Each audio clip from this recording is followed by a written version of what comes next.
अब students class 7th mathematics का जो हम अपना चैप्टर डिस्कस कर रहे हैं इंटीजर्स, उसमें पार्ट 6 हमने डिस्कस करना है। ठीक है, पार्ट 5 में मैंने आपको ये बताया कि इंटीजर्स को आप मल्टीप्लाई कैसे करते हैं। अब मल्टीप्लिकेशन हमने कर ली, तो अब हमें मल्टीप्लिकेशन से रिलेटेड कुछ प्रॉपर्टीज देखनी है। ठीक है, मल्टीप्लिकेशन जो हमने समझा है उसमें हम कुछ प्रॉपर्टीज देखेंगे। प्रॉपर्टीज वैसे ही हैं बेटा जैसे आपने एडिशन में पढ़ी थी, कॉम्पिटिटिव है या नहीं है, क्लोजर है या नहीं है। तो let us start this part 6। देखिए, क्लोजर अंडर मल्टीप्लिकेशन, तो यहां पर मैंने क्या लिखा हुआ है, integers are close under multiplication. What is the meaning of this, है ना। क्लोजर प्रॉपर्टी का मीनिंग आपको पता है, तो आप खुद से बोल सकते हैं।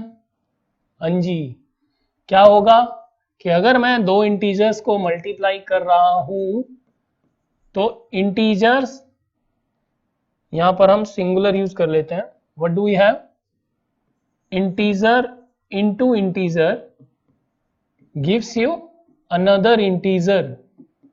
ठीक है, तो इसको हम बोलते हैं कि integers are closed under multiplication. आप कोई भी इंटीजर ले सकते हैं, जैसे सपोज मैंने 3 लिया, उसको मैंने -10 से मल्टीप्लाई कर दिया, तो यू आर गेटिंग -30। डेफिनेटली ये सब हमारे इंटीजर्स ही हैं। ठीक है, अगर आप ऐसे बोलते हैं कि 3 इंटू 0, है ना, तो आंसर 0 आएगा, तो ये भी मेरा इंटीजर है ना। तो हमारा जो इंटीजर्स होते हैं they are closed under multiplication. दो इंटीजर्स को मल्टीप्लाई करके you will always get integer.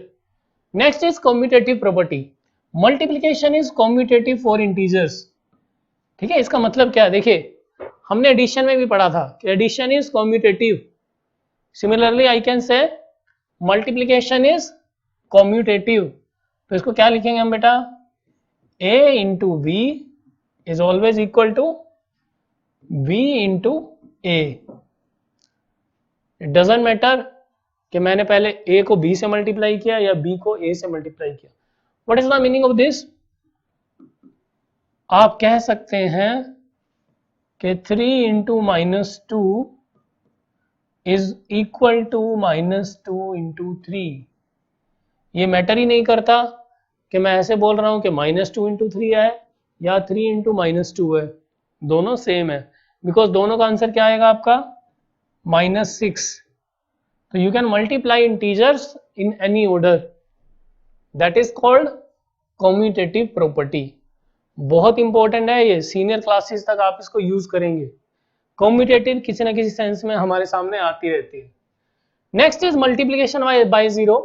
हालांकि बहुत इजी चीज है बट फिर भी हमारे सिलेबस का पार्ट है। अगर मैं किसी भी इंटीजर को, सपोज मेरा कोई भी इंटीजर है, आप उसको 0 से मल्टीप्लाई करते हैं, so what is my answer, that will be 0 only. ऐसा नहीं है कि नेगेटिव इंटीजर है तो कुछ और रिजल्ट होगा। इंटीजर हमने बोला है एक हो तो कुछ भी हो सकता है, तो फॉर एग्जाम्पल -10 इंटू 0 इज 0, ठीक है, या 5 इंटू 0 इज 0। एक्चुअली में कुछ बताने वाली चीज नहीं है, मल्टीप्लिकेशन बाय 0 आप पहले से बहुत अच्छे से जानते हैं। ठीक है, now what is multiplicative identity. हमने एक पहले क्या पढ़ी है, इससे पहले हमने पढ़ी है एडिटिव आइडेंटिटी। तो मल्टीप्लिकेटिव आइडेंटिटी क्या होती है, इफ आई मल्टीप्लाई ए कोई मेरा इंटीजर है, उसको मैंने 1 से मल्टीप्लाई किया। मल्टीप्लिकेटिव आइडेंटिटी का स्टूडेंट्स मीनिंग ये है, अगर मैं किसी नंबर को ठीक है, जो मेरी मल्टीप्लिकेटिव आइडेंटिटी होगी वो ऐसी होनी चाहिए कि मल्टीप्लाई करने के बाद नंबर में कोई चेंज ना आए।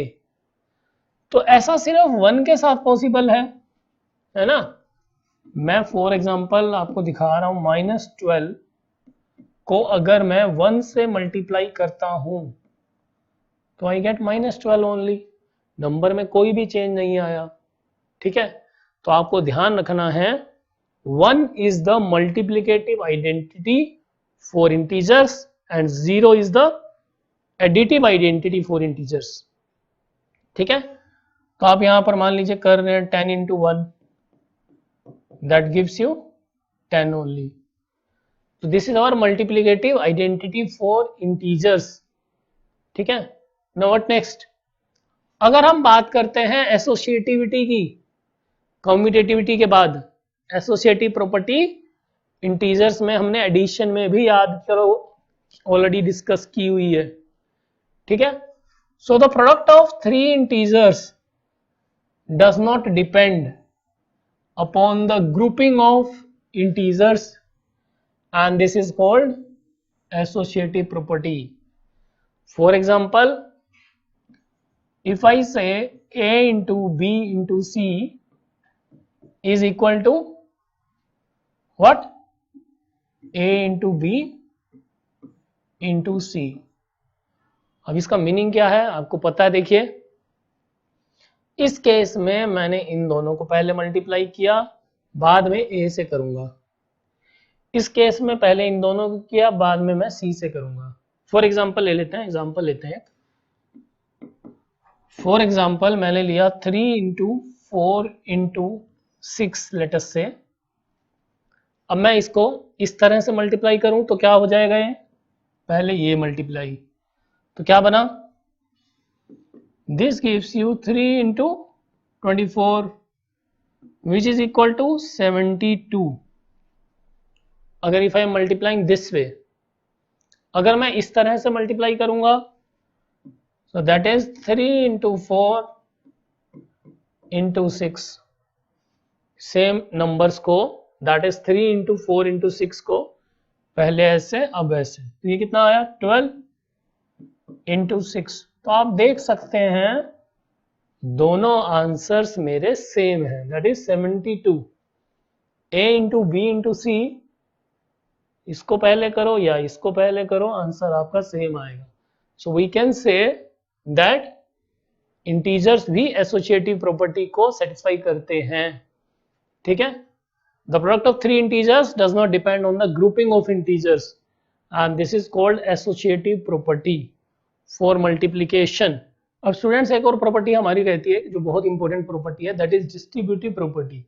ठीक है, तो हमने देखे यहाँ पे क्या लिखा हुआ है, distributivity of multiplication over addition. Multiplication over addition का मतलब क्या है, देखिए इन जनरल आप इस प्रॉपर्टी को ऐसे नोट कर सकते हैं, a into B plus C is equal to a into B.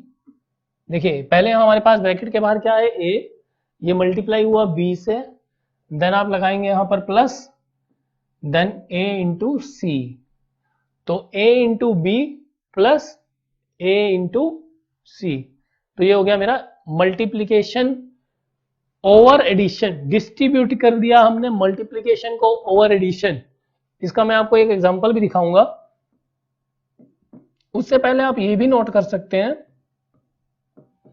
एक ही बात है जैसे हमने यहां पर किया, बट डिफरेंस इतना सा है कि यहां पर हमारे पास मल्टीप्लिकेशन था, हियर वी हैव सब्ट्रैक्शन। तो ये हो गया students a into B minus a into C. अभी आप इसमें एग्जांपल लेकर देखिए, for example if we have 3 into, ठीक है, मैं मल्टीप्लाई कर रहा हूं, सपोज मैं यहां पर 3 लिख लीजिए, चलिए मैंने यहां पर लिख दिया 4 प्लस 9। अभी आपके पास ये ऑप्शन तो है, ठीक है, कि 13 लिखकर आप 3 से मल्टीप्लाई कर सकते हैं, बट अगर स्पेशली मुझे आपको डिस्ट्रीब्यूटिव प्रॉपर्टी समझानी है तो what I will do, I will multiply 3 into 4 plus 3 into 9। आप इसको ऐसे भी कर सकते हैं, आंसर आपका ऑब्वियसली सेम आएगा, दिस इज 39। तो हमारा आंसर आ गया 39 आफ्टर मल्टीप्लिकेशन, तो दिस इज माय आंसर। ठीक है, तो स्टूडेंट्स ये बहुत इंपॉर्टेंट प्रॉपर्टी है डिस्ट्रीब्यूटिव प्रॉपर्टी। ये हमारे पार्ट की लास्ट प्रॉपर्टी है, मल्टीप्लिकेशन से रिलेटेड प्रॉपर्टीज हमने डिस्कस की। इसका नेक्स्ट पार्ट में हम कुछ क्वेश्चंस करके देखते हैं मल्टीप्लिकेशन के ऊपर बेस्ड। ओके।